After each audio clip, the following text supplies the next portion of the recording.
అనంతపురం జిల్లా సింగనమలలో మెడికల్ కాలేజీల ప్రైవేటీకరణ నిర్ణయాన్ని వ్యతిరేకిస్తూ వైఎస్ఆర్సీపీ ఆధ్వర్యంలో బుధవారం మహా ర్యాలీ నిర్వహించారు. ఈ ర్యాలీకి సింగనమల వైఎస్ఆర్సీపీ సమన్వయకర్త డాక్టర్ సాకే శైలజ్నాథ్ నాయకత్వం వహించారు.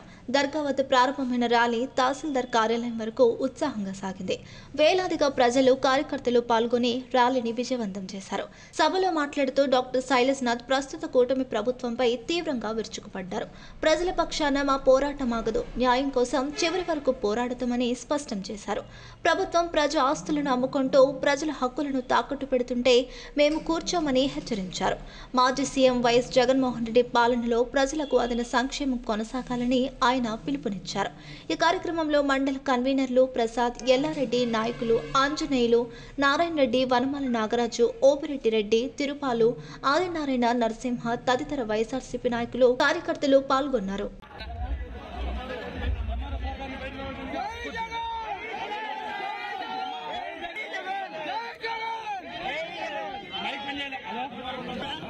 కోసం పోట్లాడడం లేదు, న్యాయం కోసం, ధర్మం కోసం, ప్రజల కోసం మా నాయకుడు జగన్మోహన్ రెడ్డి యుద్ధం చేస్తా ఉన్నాడు.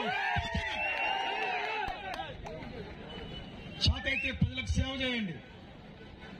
ఇప్పటికే వింటా ఉన్నాం, అదేదో ఆవు చేనులో మేస్తే దూడలు గట్నం వేస్తాయని చెప్తా ఉంటారు.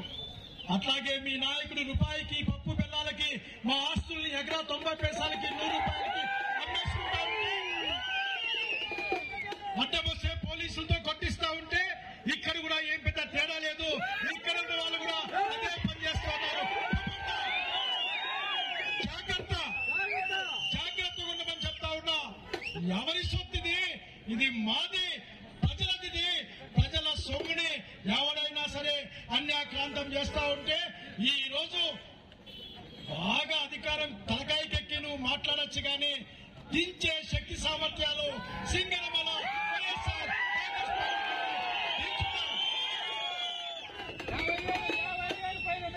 దించడానికే ఇక్కడున్నాం.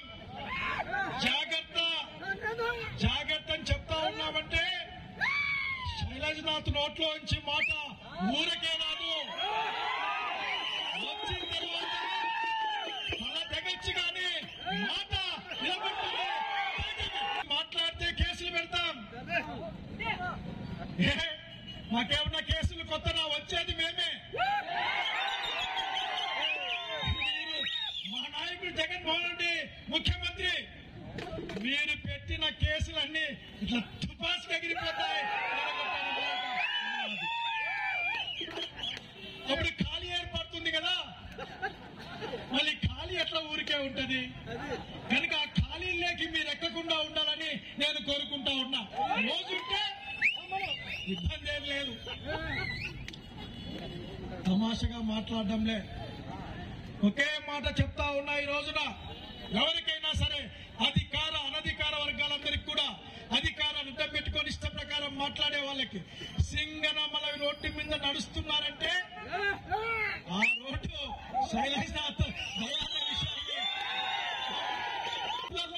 ఇప్పటికీ నీళ్లు తాగుతున్నారంటే రాజశేఖర రెడ్డి గారి దయాన్ని పెట్టుకోవాలి.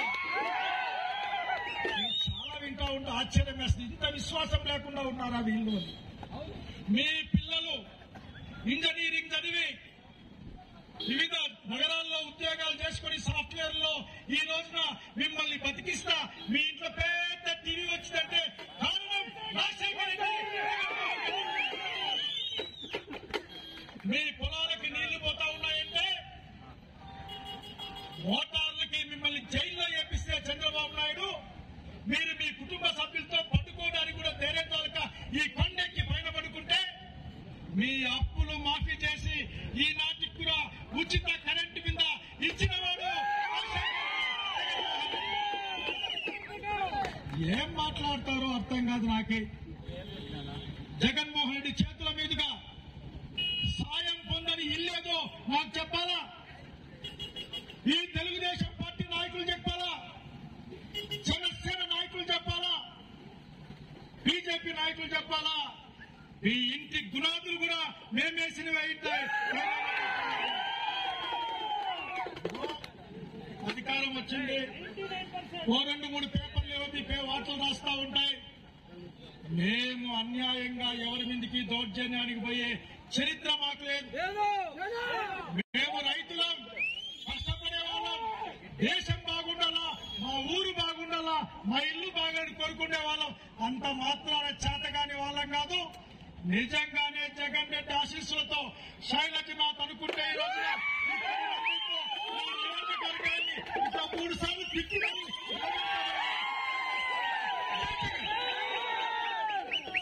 జాగ్రత్త లేని కేసుల్ని మొన్న చూసిన ఒక నాయనపల్లి దగ్గర ఆర్టీటీ కోసం చెప్తారు వాళ్ళు. అది పొరంబోకి ఏమన్నా ఎవరప్ప సొత్తా అదేమైనా పొరంబోకు ఊరిది కదా, ఎవరో వేసుకుంటారంటే అయితదా? ఆర్టీటీ కావాలా? ఆర్టీటీ కావాలంటే మన చిన్న పాపని కేసులో పెట్టారు. జాగ్రత్త. ఎఫ్ఐఆర్ రాసే వాళ్ళు కూడా జాగ్రత్త అని చెప్తా ఉన్నా నేను. ధర్మం న్యాయం లేకపోతే మీరు అధర్మాన మీరు ముందుకొస్తే మిమ్మల్ని నిలబెట్టి అక్కడే గాలికి ఎగరేసే శక్తి ఉంది జగన్మోహన్ నాయకత్వంలో. మనం ధర్మం, మనం మంచి, మనం ప్రజలం. జాగ్రత్త. ఈ పదం ఎందుకు చెప్తున్నామంటే రోజు రోజుకి గమనిస్తా ఉన్నాం. మాన్యం భూములు చాలు, చివరికి మన భూములు చాలు, ఆర్టీటీ భూములు చాలు. అసలుకి తహసీల్దార్ ఆఫీసులు కళ్ళు పూసుకుంటే ఈయన కూడా షాపింగ్ కాంప్లెక్స్ కట్టేస్తున్నారు. బహుశా ఇప్పటికే నేను ఈ మాట అంటున్నా అంటే ఇప్పటికే ఆయన ప్రపోజల్ ఇచ్చడం ఆయన ఇదంతా కూడా వృధాగా ఉంది. మాకు సంవత్సరానికి లీజుకి ఇవ్వండి, 1116 కడతా అంట. ఇదంతా ఇచ్చేయాలంట.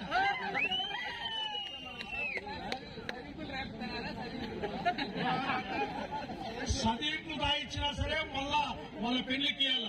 మీరు చదివించుకున్నారంటే మనకు లెక్క పక్కా కూడా కనుక ఈ రోజున మెడికల్ కాలేజీల్ని జనం కోసం, ఎస్సీ ఎస్టీ బీసీ మైనారిటీలోని పేద ప్రజల కోసం, చదువుకునే పిల్లల కోసం ఈ రోజున జగన్మోహన్ రెడ్డి గారి కాలేజీలు పెడితే మనందరి వైద్యం కోసం సూపర్ స్పెషాలిటీ ఆసుపత్రి, కన్ను ముక్కు చెవి కాకుండా గుండెకాయ కిడ్నీ పొట్ట ఎక్కడ జబ్బు వచ్చినా సరే వైద్యం చేసే ఆసుపత్రి అందుబాటులోకి రావాలని కలగంటే మన రోగాల మీద లెక్క సంపాదించుకోవాలనుకునే ఈ ప్రభుత్వం మన జనంపై లెక్క కావాలి. మన వార్తలు పేదలు పైన కూడా లెక్క కావాలి. మన గాయమైతే లెక్క కావాలి. లెక్క కోసం దేవునే ఎన్ని మాటలని చెప్పొచ్చు. లెక్క కోసం మన ఆస్తుల్ని దాదాపు 12 మెడికల్ కళాశాలని ఒక విధంగా అమ్మేసే ప్రయత్నం. 63 ఏళ్ళు సార్, 63 ఏళ్ళకి మరి ఎవరుంటారో ఎవరికి తెలుసు. ఒక్క చంద్రబాబు నాయుడు గారు మాత్రమే ఉండే అవకాశం ఉంది. ఎందుకంటే ఆయన అగ్రిమెంట్ చేస్తాడు కదా, 60,000 1000 2000 ఆయన. మనమైతే 100 అంటే చచ్చినట్లు. ఏదో కాళ్ళు చేతులు బాగుంటే సాలో బాబు అనుకునే బ్యాచ్ అంతా మనమంతా. కాబట్టి ఇటువంటి దుర్మార్గమైన ఆలోచన అడ్డుకుంటా అని చెప్పిన వాడు ఈ రాష్ట్రంలో మీరు అడిగితే పవన్ కళ్యాణ్ ప్రశ్నించలేదా అని ఎక్కడ ఆయన పవన్ కళ్యాణ్ తనకు కావాల్సినవి మాత్రమే ప్రశ్నిస్తాడు. మన కోసం ప్రశ్నించడు. మన కోసం ప్రశ్నించే అవకాశమే లేదు. ఎందుకంటే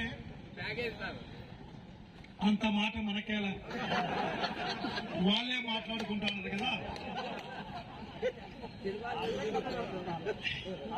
కాబట్టి సరే మనం అడిగేగలుగుతాం. బాబా డీసీఎం గారు అదేదో మా కాలేజీలు ఆపమని మిమ్మల్ని కోరమని కోరుతా ఉన్నారు మా వాళ్ళు. ఎందుకంటే ఎంత కాదనుకున్నా మా డీసీఎం కనుక మీరు కొద్దిగా ఆకాశంలో కాకుండా భూమి మీద తిరగమని కోరుకుంటా ఉన్నానే. సరే ఆ పిల్లలు కొంచెం తక్కువ మాడుకుంటే మంచిది. కనుక నేను ఆపుతానని మనందరినీ నమ్ముకొని మన నాయకుడు జగన్మోహన్ రెడ్డి గారు ఈ రోజున ఈ రాష్ట్ర ప్రజలకు మాట ఇచ్చాడు. ఈ ప్రైవేటు పరం కాకుండా ఆపుతాను నేనని చెప్పిన జగన్మోహన్ రెడ్డి గారికి జిందాబాద్. చెప్పాడు మీసమున్న రాయలసీమ ప్రాంతం మగవాడు ఆఖరికి ఏం చెప్పాడంటే ఎవడొస్తాడో రండి కొనుక్కునేకి లేక జెండర్లకి మీరు తీసుకున్నా సరే వచ్చేది వైఎస్ఆర్ కాంగ్రెస్ పార్టీ. ఇక్కడ మీరు ఈవీఎం మిషన్లు మేనేజ్ చేసి ఓట్ల దొంగతనం జరిగిందని అనుమానం ఉంది. అటువంటివి